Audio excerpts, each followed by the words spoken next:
Friends, welcome back to Mahabharata series episode number 13. నా previous వీడియోలో దేవయానికి శర్మిష్ఠకు జరిగిన వాగ్వాదం వల్ల దేవయాని బావిలో ఉండటం, అదే సమయంలో యయాతి మహారాజు అక్కడికి వచ్చి దేవయానిని కాపాడడం, ఆ తరువాత దేవయాని అవమాన భారంతో వృషపర్వుడు నగరానికి రాను అని భీష్మించు కూర్చోవడం, శుక్రుడు తన కూతురు బాధను భరించలేక బాధపడడం, క్షమించమని తన కూతురైన శర్మిష్ఠను దేవయానికి పరిచారులుగా చేయడం, యయాతి దేవయాని సంతోషంగా సంసారం చేయడం. ఒకరోజు శర్మిష్ఠ కోరిక వల్ల యయాతి శర్మిష్ఠతో సంగమించడం. తర్వాత ఏం జరిగిందో తెలుసుకోవడానికి let's get into the video. శర్మిష్ఠకు యయాతి మహారాజు వలన ద్రుహ్యుడు, అనువు, పూరుడు అను ముగ్గురు కొడుకులు కలిగారు. ఒకరోజు ఆ ముగ్గురు తోటలో ఆడుకుంటున్నారు. అక్కడకు దేవయాని తన భర్త యయాతితో కూడా వచ్చింది. ఆ ముగ్గురు కుమారులను చూసి, మీరు ఎవరు, మీ తల్లిదండ్రులు ఎవరు అని అడిగింది. ఆ ముగ్గురు పుత్రులు యయాతి మహారాజును శర్మిష్ఠను చూపించి, వీరే మా తల్లిదండ్రులు అని చెప్పారు. అప్పుడు దేవయానికి సమస్తం తెలిసిపోయింది. ఆమెకు దుఃఖం పొల్లుకు వచ్చింది. తన భర్త యయాతి తనను మోసగించాడని తెలుసుకుంది. వెంటనే తన తండ్రి శుక్రాచార్యుని వద్దకు వెళ్ళింది. జరిగినదంతా చెప్పింది. ఆమె వెంట యయాతి కూడా వెళ్ళాడు. శుక్రాచార్యుని నమస్కరించాడు. శుక్రుడు కోపం కట్టలు తెంచుకుంది. యయాతి మహారాజా, నువ్వు యవ్వన మదంతో నా కూతురికి ద్రోహం చేశావు, నా మాట తప్పావు, కాబట్టి నిన్ను ముసలితనం బాధించుగాక అని శాపం పెట్టాడు. దానికి యయాతి శుక్రునితో, మహాత్మా, నేను నీ కుమార్తెకు భర్తను, అలాగే నీ కుమార్తె దాసికి కూడా భర్తనే. ఋతుమతి అయిన భార్య భర్తను సంతానం కావాలి అని అడిగితే నేను నిరాకరించడం అధర్మం కదా. అందుకని నేను శర్మిష్ఠకు సంతానాన్ని ప్రసాదించాను. దీనికి తమరు కోపించవచ్చునా? మహాత్మా, నాకు విషయవాంఛల మీద ఆసక్తి తగ్గలేదు. ఇంకా తమరి కుమార్తె నా భార్య అయిన దేవయానితో ఇంద్రియ సుఖాలను అనుభవించవలసిన కోరికగా ఉన్నది. ఈ ముసలితనమును నేను భరించలేను, నాకు విముక్తి ప్రసాదించండి అని వేడుకున్నాడు. దానికి శుక్రుడు, యయాతి, నీ కొడుకులలో ఒకడిని నీ ముసలితనాన్ని ఇచ్చి వాడి యవ్వనాన్ని నువ్వు తీసుకో. ఇంద్రియ సుఖాలు అన్నీ అనుభవించిన తరువాత నీ యవ్వనాన్ని నీ కుమారుడికిచ్చి మరలా నీ ముసలితనాన్ని నువ్వు తీసుకో.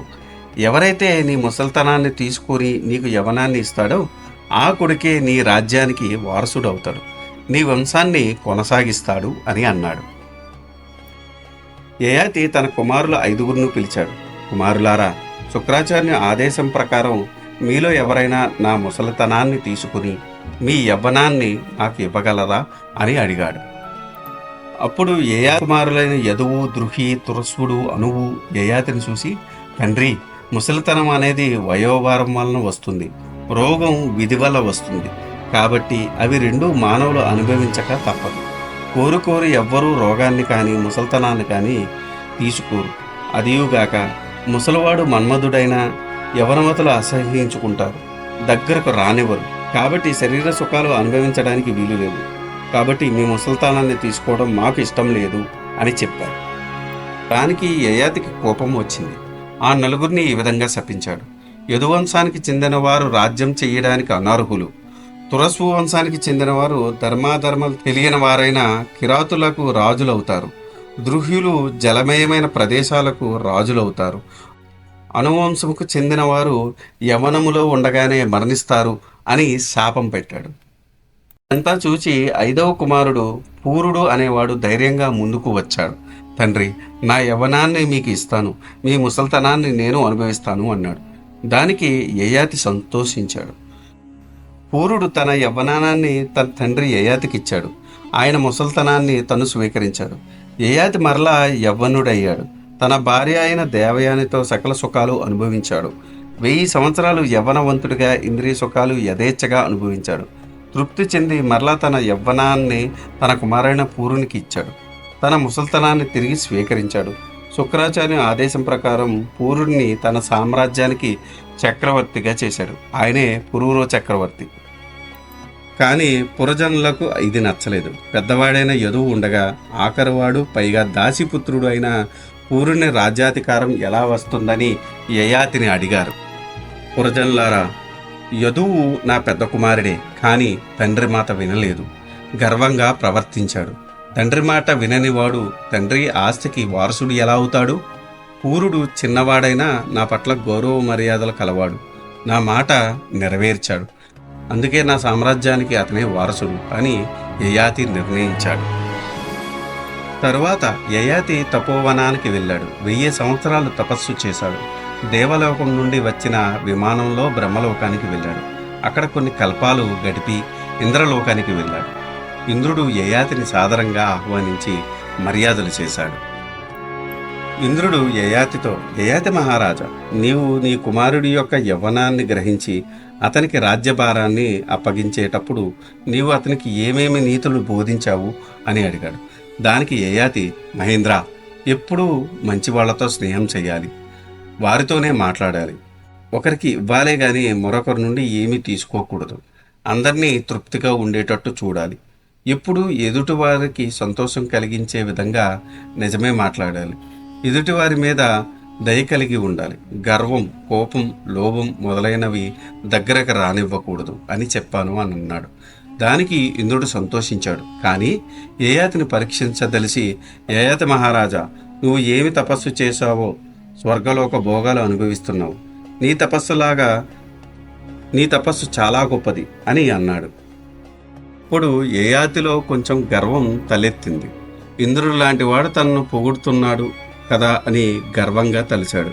అవును మహేంద్ర, ఈ లోకంలో మానవులు గాని దేవతలు గాని మహామునులు గాని చేసిన ఏ తపస్సు అయినా నేను చేసిన తపస్సుకు సమానం కావు అని గర్వంగా పలికాడు. అప్పుడు ఇంద్రుడు అతన్ని చూసి, యయాతి, నీలో గర్వం ఇంకా నశించలేదు, ఈ మాటతో నీ పుణ్యం హరించిపోయింది, నువ్వు స్వర్గలోకంలో ఉండటానికి అర్హుడవుకోవు, మానవలోకానికి వెళ్ళు అని చెప్పాడు. దానికి యయాతి, మహేంద్ర, నేను మానవలోకానికి వెళ్ళలేను, నక్షత్ర లోకానికి వెళ్తాను అని అన్నాడు. దానికి ఇంద్రుడు సమ్మతించాడు. యయాతి నక్షత్ర లోకానికి వెళ్ళాడు. అక్కడ యయాతి కూతురు కొడుకులు అష్టకుడు మొదలైన వారు ఉన్నారు. యయాతిని కలుసుకున్నారు. మీరు ఎవరు, ఇక్కడికి ఎందుకు వచ్చారు అని అడిగారు. దానికి యయాతి, నేను నహూషుడు కుమారుడు, యయాతి మహారాజును, నేను చేసిన పుణ్యఫలం వలన బ్రహ్మలోకముకు దేవలోకానికి దర్శించి ఇప్పుడు ఇక్కడికి వచ్చాను అని అన్నాడు. అప్పుడు అష్టకుడు మొదలైన వారు అతనిని తమ తల్లికి తండ్రిగా గుర్తించారు. అతని నుండి జీవులు పిండోత్పత్తి మిగిలిన విషయాలను తెలుసుకోవాలనుకున్నారు. వారికి యయాతి ఇలా చెప్పడం మొదలుపెట్టాడు. అన్ని జీవుల యందు దయ కలిగి ఉండటం, ఎప్పుడూ నిజం పలకటం, వీటిని మించి ధర్మం మరొకటి లేదు, ఇతరులను బాధించడం అధర్మం. ఇంకా యయాతి ఇలా చెప్పడం మొదలుపెట్టాడు. స్త్రీ గర్భంలో ఋతుకాలమందు రజస్సు ఉద్భవిస్తుంది. అది పురుషుడు రేతస్సుతో చేరి పిండంగా మారుతుంది. ఆ పిండము శబ్దము, స్పర్శ మొదలైన 5 తన్మాత్రలు ఒక రూపం పొందుతుంది. 9 నెలలు గర్భంలో ఉండి ఈ లోకంలోకి ప్రవేశిస్తుంది. పుట్టిన తర్వాత కంటితో చూస్తూ, చెవులతో వింటూ, నోటితో మాట్లాడుతూ, ముక్కుతో వాసన పీలుస్తూ, నోటితో ఆహారాన్ని స్వీకరిస్తూ మంచి పనులు చెడ్డ పనులు చేస్తుంటారు. చేసిన పుణ్యం ఎక్కువైతే మరుజన్మ నుంచి మంచి గర్భంలో జన్మిస్తారు. ఆఖరకు మోక్షం పొందుతారు. పాపము చేసిన వాళ్ళు పశువులుగాను పక్షులుగాను జన్మించి తమ పాపాలను అనుభవిస్తూ ఉంటారు. నిత్యం గురువుల సేవలు చేస్తూ, యజ్ఞయాగాలు చేస్తూ, ఇతరుల నుండి ఏమీ తీసుకోకుండా తమకు ఉన్నదాన్ని దానం చేస్తూ ఉండేవాళ్ళు మంచివాళ్ళు. గర్వంతోనూ ఆడంబరంతోనూ చేసే పనులు యజ్ఞయాగాలు మించినవి కావు అని చెప్పాడు యయాతి. తరువాత అష్టకుడు మొదలైన వారు యయాతితో, యయాతి మహారాజా, మేము ఇక్కడే ఉండవలనా, మాకు పుణ్యలోకాలు లేవా అని అడిగాడు. దానికి యయాతి, మీకు తప్పకుండా పుణ్యలోకాలు ఉన్నాయి అన్నాడు. యయాతి మనుషులు పుణ్యం చేసుకున్నారు కాబట్టి పుణ్యలోకాలకు వెళ్ళారు. వారితో కూడా ఉన్న యయాతికి వారి సాంగత్యం వల్ల పుణ్యలోకాలు లభించాయి. అందరూ కలిసి పుణ్యలోకానికి వెళ్ళిపోయారు. ఇక్కడతో మహాభారతం ఆదిపర్వం తృతీయాశ్వాసం సమాప్తం. ఇది ఈనాటి వీడియో.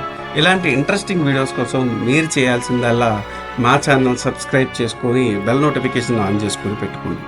ఈ వీడియో కనుక మీకు నచ్చితే do like, share and subscribe. Thanks for watching. జై సనాతన ధర్మం.